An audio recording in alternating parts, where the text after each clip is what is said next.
Annyeonghaseyo, halo Dragon Lover, dimanapun kalian berada. Kali ini aku akan membawakan satu alur cerita drama baru dari Moon Gi-kyun dan Choi Won-sik, yaitu yang berjudul My Dearest Nemesis.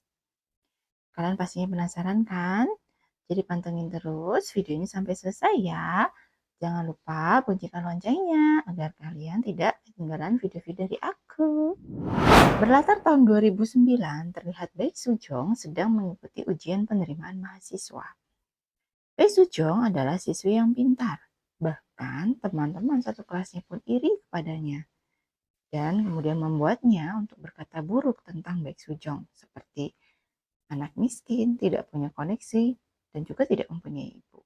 Baek Soo-jong yang mendengarnya pun lalu membalas perbuatan itu dengan membuang catatan temannya.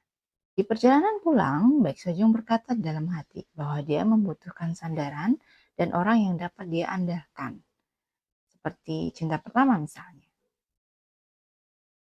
Sesampainya di rumah, Baek Soo-jong melihat adiknya sedang bermain game. Baek Soo-jong adalah seorang kakak sekaligus pengganti ibu mereka karena ayah mereka sibuk.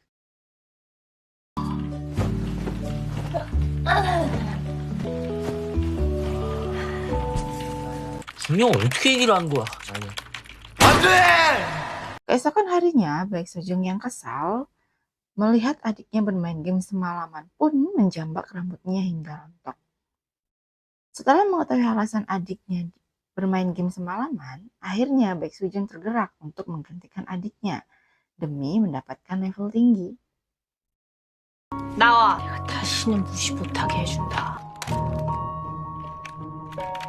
Awalnya Baek Soo-jong juga kesulitan dalam game tersebut. Akhirnya adiknya memberikan saran untuk membuat sebuah tim. Singkat cerita, Baek Soo-jong bertemu dengan lawan mainnya yang menggunakan nama pengguna sebagai naga api hitam. Di sanalah mereka kenal dan menjadi dekat, bahkan berjanji untuk saling mengandalkan.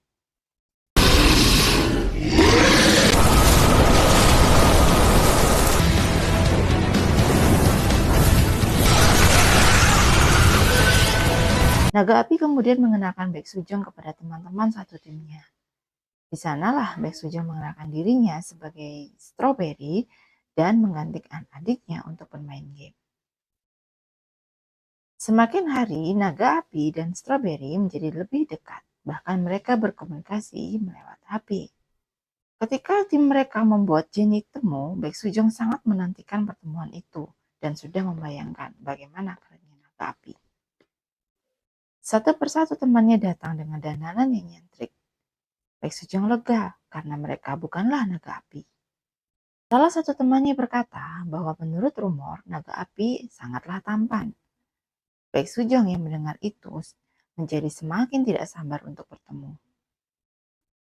Tiba-tiba pintu terbuka dan masuklah seorang pria berbadan kecil seperti bocah dengan dandanan yang lebih nyentrik. Lalu dia memperkenalkan dirinya sebagai naga api.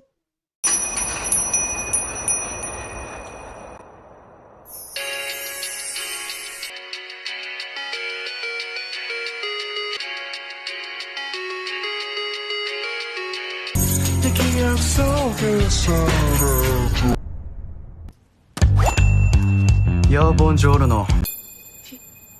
영녀 오빠. 나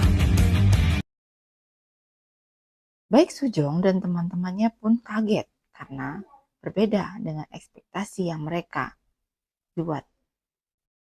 Bahkan salah satu temannya mengira naga api adalah anak SMP ataupun anak SD.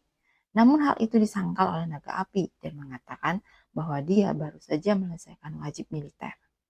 Untuk mencairkan suasana, pertemuan mereka dipindahlah ke tempat karaoke. Bukannya memperbaiki keadaan, malah membuat keadaan semakin runyam. Ditambah, terbongkarnya kenyataan bahwa naga api sebenarnya adalah bocah SMP. Baek Soo-jong yang sedih dan kecewa, pergi meninggalkan karaoke. Melihat itu, naga api pun mengejarnya sambil menjelaskan alasan di balik kebohongannya dan juga menyatakan cintanya kepada Baek Soo-jong di depan umum. Baek Soo-jong yang malu kemudian menolak naga api dengan kasar. Naga api pun patah hati. My destiny. 넌 이름도 수정이잖아. 고독한 어둠에 갇힌 나. 이 흑염룡의 봉인을 풀 수 있는 건 내 운명 허락해줘.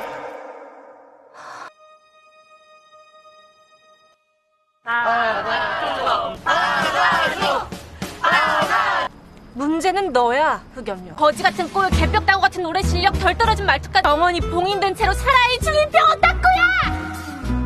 존재 자체가 문제. Beberapa tahun kemudian, Baek Sujong sudah menjadi wanita yang dewasa dan dia bekerja sebagai kepala tim di sebuah perusahaan. Dan karena keberaniannya, Baek Sujong dijuluki sebagai pembunuh manajer umum. Naga api yang telah dewasa ternyata bernama Ban Juyon. Ban Juyon ditugaskan untuk menjadi manajer umum di perusahaan tempat Baek Sujong bekerja. Ban Juyon sangat menjaga sikap dan wibawanya, padahal sebenarnya dia masihlah seperti anak-anak.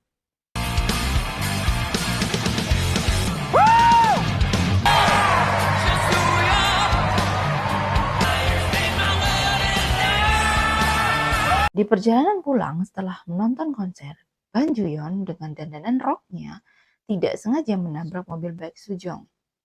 Baek Sujong yang marah pun meminta ganti rugi dan permohonan maaf dari Ban Juyon. Namun, karena Ban Juyon yang sedang terburu-buru ingin bertemu dengan neneknya, hanya memberikan kartu nama pengacaranya. Baek Sujong yang kesal pun akhirnya ikut ke dalam mobil Ban Juyon. Sampai akhirnya, Baek Sujong tahu bahwa Ban Juyon ingin ke rumah sakit. Untuk menjaga itu semua, dia menyembunyikan jati dirinya yang sebenarnya. Ban Juyon pun meninggalkan Baek Sujong di parkiran. Setelah di dalam rumah sakit, Ban Juyon menghampiri neneknya, yang ternyata memanggilnya untuk menghadiri pemakaman salah satu karyawannya. Di sanalah Ban Juyon diberikan tekanan juga oleh neneknya, jika Ban Juyon ingin menjadi ahli warisnya. Keesokan harinya, kantor sudah ramai dengan rumor bahwa akan ada manajer baru yang datang. Tanpa mereka sadari, ternyata Ban Juyon sudah ada di kantor tersebut untuk melakukan inspeksi terlebih dahulu. Baek Sujong yang merasa sebagai ketua tim berniat untuk menyapa manajer umum yang baru. Saat akan memasuki ruangan manajer umum, Baek Sujong dikagetkan ketika melihat Ban Juyon sedang membuka baju dan terlihatlah tato naga di balik punggungnya. Dan yang lebih mengagetkan lagi, ternyata dia adalah pria yang menabrak mobil Baek Sujong.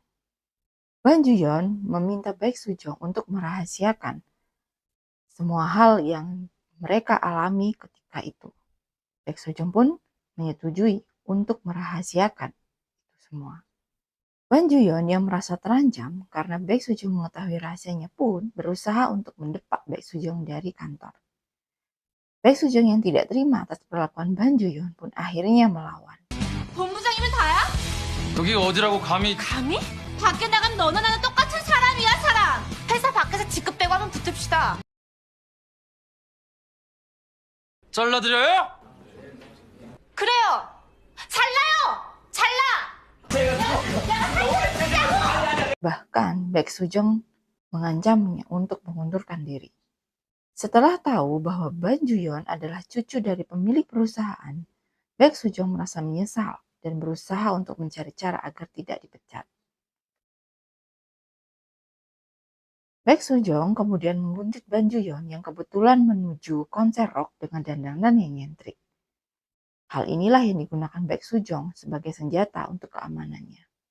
Baek Sujong pun mengambil beberapa foto yang akan digunakannya untuk mengancam Ban Juyon. Ban Juyon yang kaget tiba-tiba mendatangi rumah Baek Sujong dan menawarkan kesepakatan dengan syarat agar foto-foto itu dihapus. Baek Sujong pun akhirnya menyetujui penawarannya itu. Keesokan harinya, Baek Sujong dan Ban Juyon saling menyapa dengan manis dan akrab.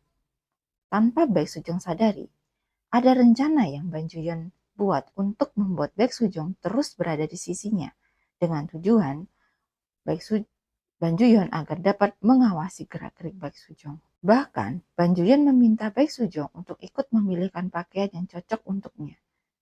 Begitupun Ban Juyon, dia memilihkan baju untuk Baek Sujong. Setelah melihat Baek Sujong mengganti bajunya, Ban Juyon akhirnya terpesona karena kecantikan Baek Sujong. Ternyata Baek Sujong diajak ikut untuk menghadiri salah satu acara dari orang-orang kaya. Baek Sujong yang lapar pun meninggalkan Ban Juyon yang sedang menyapa temannya, yang ternyata tidak disukai oleh Ban Juyon. Di tengah perjalanannya mencari makanan, Baek Sujong digoda oleh seorang laki-laki yang kemudian dengan kasar ingin menampar Baek Sujong karena merasa ditolak oleh Baek Sujong. Untungnya, Ban Juyon mencegah hal itu dengan menahan laki-laki itu, kemudian memanggil Baek Sujong sebagai pacarnya. 이게 진짜 미쳤나?